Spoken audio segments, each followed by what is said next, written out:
Hello everyone and I welcome you to the modulation institute, आपकी one stop solution for the CUET exam. ठीक है, मेरा नाम है कौशल एंड मैं आपके सामने आज लेकर आ रहा हूं बहुत ही जरूरी एक बहुत इंपॉर्टेंट न्यूज। ठीक है, इंपॉर्टेंट अलर्ट। अलर्ट क्या, बहुत सारे लोगों को इसमें थोड़ी सी हो रही है दुविधा। ठीक है, इसको हम लोग करेंगे आज पूरी अच्छे से इस पे बातें। ठीक है, क्या है ये चीज, चलो डिस्क्लोज करता हूं आपको। किस पे हम लोग चर्चा करने वाले हैं? चर्चा करने वाले हैं board exams to be conducted twice a year, education ministry's new curriculum framework. ठीक है, और ये न्यूज बिल्कुल अब आ चुका है, बिल्कुल सच है। देखो यहाँ पे कहां से पता चल रहा है, प्रेस ट्रस्ट ऑफ इंडिया से, यानी ये कोई फेक न्यूज नहीं है। जी हाँ, अब बोर्ड एग्जाम होंगे साल में 2 बार। ठीक है, अगर आप लोग इससे पहले इस बात को जानना चाहोगे कि ये कब से लागू होगा, कैसे लागू होगा, तो एक बात मैं अच्छे से आपको पहले बता दूं, जो भी अभी स्टूडेंट्स क्लास 12th में हैं वो इस बात से बिल्कुल निश्चिंत हो जाएं, उनका एग्जाम पुराने तौर तरीके से ही होगा। आप लोगों के लिए कोई भी गुड न्यूज नहीं है। जो भी क्लास 11th में भी होंगे, जो 2024 में कहां चले जाएंगे, बोर्ड में चले जाएंगे, यानी 12th में चले जाएंगे, उनके लिए ये बहुत इंपॉर्टेंट है। और उसके आने वाले जो भी क्लास 9 10th वाले स्टूडेंट्स हैं उनके लिए बहुत ज्यादा इंपॉर्टेंट है। राइट, क्या इंपॉर्टेंट है इसमें? एक बात बहुत इंपॉर्टेंट है ये कि नेशनल एजुकेशन पॉलिसी NEP 2020 जब लाया गया था, उसी में ये सारी बातें जिक्र करी गई है कि अब बोर्ड एग्जाम्स को साल में 1 बार नहीं 2 बार लिया जाएगा। क्लियर है? और इसके साथ साथ कुछ इंपॉर्टेंट इंफॉर्मेशन है, तो आइए हम चलते हैं, जो इंफॉर्मेशन दिया गया वहीं से सीधा इस बात को समझते हैं।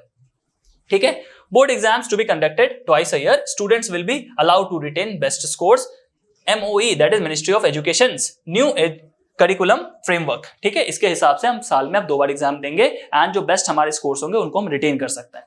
बहुत अच्छा, चलो क्या क्या इंपॉर्टेंट है न्यू करिकुलम के हिसाब से? The board examination to be conducted twice a year and students will be allowed to retain the best score. ठीक है, आपने मान लो फर्स्ट टाइम एग्जाम दे दिया और आपका स्कोर अच्छा नहीं होता है, क्या आप दोबारा से उस एग्जाम में बैठ सकते हो? जी हाँ, बिल्कुल बैठ सकते हो। यानी अगर सपोज किसी वजह से आपकी अगर मैथ्स में स्कोर खराब हो गई या किसी सोशल के चैप्टर में दिक्कत आ रही थी और आपने एग्जाम दे दिया लेकिन वो एग्जाम अच्छा नहीं होता है, तो आप दूसरे बार आप फिर से उस एग्जाम का फॉर्म फिलअप करके आप उस एग्जाम को दे सकते हो। यानी इसका मतलब है आपको कहीं ना कहीं 2 मौके मिल रहे हैं अपने स्कोर को बहुत ही बेहतर बनाने में, है ना। अगर मान लो आपने किसी एक सब्जेक्ट X को 2 बार दिया, आपके एक बार स्कोर आया है 60, दूसरे बार स्कोर सपोज आ गया है 97, तो आप कौन सा एक्सेप्ट करवा सकते हो? 97। ऑल्दो आपको फर्स्ट टाइम बहुत कम नंबर आए थे, उससे कोई फर्क नहीं पड़ता। You are able to choose your best, you are able allowed to attain the best score. बहुत अच्छी बात है। Board exams will assess understanding achievement of competencies than months of coaching and memorisation. तो अब पता नहीं इसका कैसे करेंगे वो, बट एक अलग तरीके से क्या किया जाएगा, असेसमेंट किया जाएगा, एक अलग तरीके से अचीवमेंट देखा जाएगा। पहले जैसे मेमोराइजेशन पे और कॉन्सेप्ट रीडिंग पे, क्रैमिंग पे ज्यादा ध्यान था, उसको अब क्या करना चाह रही है एजुकेशन पॉलिसी में, इस चीज को बदला जा रहा है। ठीक है, मिनिस्ट्री ऑफ एजुकेशन क्या चाह रही है, अब वो ज्यादा कैसा हो, असेसमेंट बेस्ड हो। ठीक है, इसके लिए जो अपडेट्स अभी आएंगे हम आपको इस चैनल पे हर कुछ देते रहेंगे। ठीक है, चलो।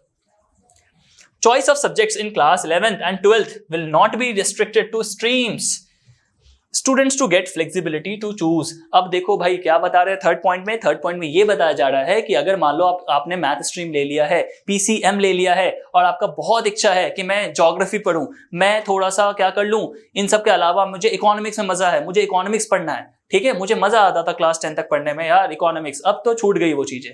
तो आपको क्या करना है, इकोनॉमिक्स भी आप चूज कर सकते हो, स्ट्रीम के अलावा भी आप जाके उसे अडॉप्ट कर सकते हो। एंड जी हाँ, यहां से आप क्या करोगे, दूसरे स्ट्रीम्स में भी जाके उसके सब्जेक्ट चूज करके आप पढ़ाई कर सकते हो। ठीक है, मोस्टली आपको तीनों पॉइंट अच्छे से क्लियर हो गया होगा। Next, class 11-12 students need to study 2 languages. जी हाँ, इंग्लिश तो पढ़नी ही पढ़नी है, इंग्लिश क्या है, मैंडेटरी है। इसके अलावा at least 1 language must be Indian. कोई भी इंडियन एक लैंग्वेज, कन्नड़ हो, गुजराती हो, मराठी हो, हिंदी हो, जो भी अलग अलग जो 22 नेशनल में हमारे नेशन में रीजनल लैंग्वेजेस डाले गए हैं, उस लैंग्वेज में से आपको क्या करना पड़ेगा, एक लैंग्वेज को चूज करके you are now eligible to study. ठीक है, 2 लैंग्वेज आपको पढ़ने ही पड़ेंगे, एक तो इंग्लिश आपको मैंडेटरी होगी, दूसरा कोई ना कोई चूज करना पड़ेगा। ठीक है, अच्छे से क्लियर हो रहा है, बहुत अच्छा। Additionally text books to be developed for 2024 academic session.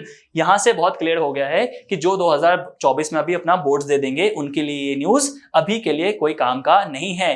जो भी पेरेंट्स अच्छे से इस बात को सुन रहे हैं, ये सारी चीजें बार बार आप क्लियर कर लो, इस चीज को देख सकते हो, इस वीडियो को आप दूसरे लोगों तक सर्कुलेट कर सकते हो ताकि इंफॉर्मेशन सही जानी चाहिए। ठीक है, तो 2024 के एकेडमिक सेशंस में क्या होने वाला है, टेक्स्ट बुक को भी डेवलप किया जाएगा। ठीक है, current practice of covering text books in classroom will be avoided, cost of text books to be optimised. पैसे को भी क्या किया जाएगा, कॉस्ट प्राइस जो होगी बुक्स की, टेक्स्ट बुक की, उसकी कम किया जाएगा, उसको ऑप्टिमाइज किया जाएगा। एंड सबसे इंपॉर्टेंट चीज कि टेक्स्ट बुक को कवर करवाने की जो क्या होती थी, क्लास में प्रेशर होता था, वो नहीं। यानी मुझे लग रहा है कहीं ना कहीं जो अपनी एजुकेशन की जो फील्ड है, लाइन है, वो कैसे जाने वाली है, थोड़ा साइंटिफिक, थोड़ा प्रैक्टिकल अप्रोच होने वाला है। रादर कि हम जो बैठ के बस हमें क्वेश्चन आंसर दे दिया जाता था, हम लर्न कर लेते थे, क्रैम कर लेते थे और जाके वहां पे लिख आते थे, उसके जगह पे असेसमेंट होगी, आपकी तगड़ी वाली असेसमेंट होगी, जहां से आपको क्या करेंगे, वो हर एक छोटे छोटे कॉन्सेप्ट से आपको बिल्कुल कॉन्सेप्ट्स निकालेंगे, निचोड़ निकालेंगे। ठीक है, तो क्लासरूम में टेक्स्ट बुक सिर्फ कंप्लीट कराने से फोकस हट चुका है। 2024 के लिए एकेडमिक सेशंस के लिए टेक्स्ट बुक्स नए तरह से डेवलप हो रही है। ठीक है, school boards to develop capacities to offer on demand, है ना। सारे स्टूडेंट ये सुन के तो बिल्कुल हैरानी हो गए होंगे। ठीक है, यानी अब आपको क्या करना है, जिस स्कूल में आप रहोगे, कोशिश ऐसी की जा रही है, इंफ्रास्ट्रक्चर और पूरा इकोसिस्टम ऐसा बनाया जा रहा है कि आप जब चाहोगे उस एग्जाम को देना, उस समय स्कूल की कैपेसिटी होनी चाहिए। आपकी जब हो गई, मान लो आपका कोई चैप्टर है, 2-3 चैप्टर सपोज है जो एग्जाम में आने थे, आपका जब कंप्लीट हो गया अच्छे से, आपने बहुत अच्छे से प्रिपेयर कर लिया, तब आप स्कूल वालों को बोल सकते हो कि मुझे इसका आप एग्जाम ले लो और उसका क्रेडिट दे दो। ठीक है, क्रेडिट बेस्ड सिस्टम कुछ आने वाला होगा मोस्ट प्रोबेबली, जो कि अभी already European countries and America में है, जहां पे आप क्रेडिट लेते हो। आप कोई 2-10 चैप्टर्स जो होते हैं जिसकी एक सिलेबस में होगी, वहां से क्या करते हो, आपकी जब ऑन डिमांड आपकी एग्जाम दे सकते हो। दैट इज, मान लो अक्टूबर में आपने पूरा कंप्लीट कर लिया, आप क्या बोलोगे, अक्टूबर को बोलोगे कि मुझे सर 10 तारीख को मेरा एग्जाम लेना, आपको ये सारी चीजों का, तो ऑन डिमांड फैसिलिटी होने वाली है। मुझे लग रहा है स्टार्टिंग में थोड़ा प्रॉब्लम होगा, बट मोस्ट प्रोबेबली ये सब चीजें लाई जाएगी। बहुत अच्छा। Board exam test developers evaluators to go through university certified courses before taking up this work. अब जो पहले क्या होता था, किसी ने भी चेक कर दिया कॉपी, जिसे सीनियर फैकल्टी ने कॉपी चेक कर लिया, किसी सीनियर फैकल्टी ने क्वेश्चन सेट कर दिया। अब ऐसा नहीं होगा, जो इवैल्यूएटर्स होंगे, ठीक है, जो डेवलपर्स होंगे, क्वेश्चन जो बनाएंगे, उनको एक यूनिवर्सिटी सर्टिफाइड कोर्सेज को करना पड़ेगा, ताकि वो इस काम को करने के लिए क्या हो जाए, गवर्नमेंट के अकॉर्डिंग बिल्कुल लाइंड हो जाए, सिंक्ड हो जाए, तब जाके अब ये काम होगा। ठीक है, ताकि कोई भी फिर से त्रुटि ना आए, कोई प्रॉब्लम ना आए। ठीक है, किसी भी तरीके का प्रॉब्लम ना आए, तो ये सारा चीज वो इंप्लीमेंट करना चाह रहे हैं। ठीक है, और ये जो इंप्लीमेंटेशन होगी वो कब से स्टार्ट होगी, 2024 के सेशन से, दैट इज 2025 में जो बोर्ड देंगे उनके लिए सारा चीज है। होपफुली आपको ये सारे वीडियो अच्छे से समझ आ चुका होगा। So thanks a lot. And अगर आपको ये चैनल बहुत अच्छा लग रहा है, आपको यहाँ से इंफॉर्मेटिव वीडियोस मिल रही हैं, तो प्लीज इसे लाइक करें, शेयर करें एंड कमेंट में हमें बताएं कि हम किस तरह से और भी इंप्रूव कर सकते हैं। Thank you so much and God bless you.